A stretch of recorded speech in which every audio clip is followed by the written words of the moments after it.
So the update on the F-150, such as it is.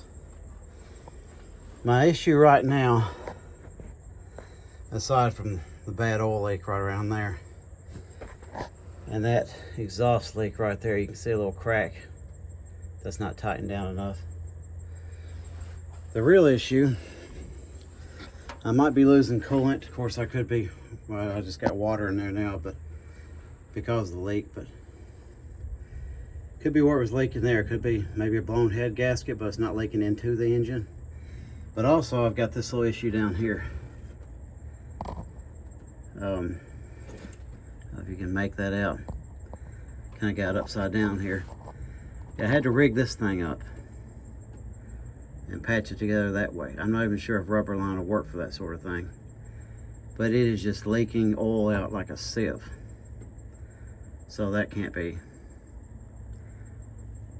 allowed to happen. Of course, you know, timing being off, possibly not using all 6 cylinders, and this nightmare of a leaky master cylinder, as well as brakes not working quite right.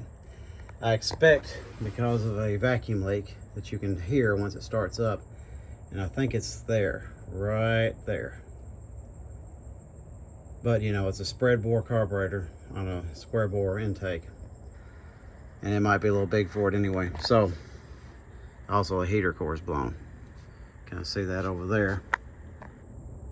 That's routed around, but that's not a problem till winter time. So somewhat drivable here and there. I gotta do something about that oil and coolant leak, and I hope I didn't strip something out down there putting that little spout type of mechanism on it. I could have. I hope I didn't. Not the easiest thing finding the right radiator for these, at least for a decent price. Spent more than I wanted to on that one.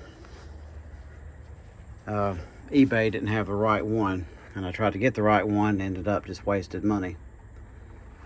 Too honest of a person. I can't ask for my money back when I knew exactly what I was ordering. I just thought it would work anyway.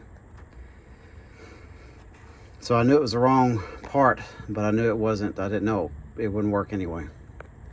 So I couldn't exactly, I'm too honest, I guess. But anyway, it kind of runs. I just got to do something about that. And I got to get the chance to work on that. I might have to order another one of these, you know, metal things here and saw it down, make it work right. Hopefully. Use as little rubber as possible. I don't know. Hopefully I don't have to buy completely new lines for that, and like metal lines. That's it so far on that.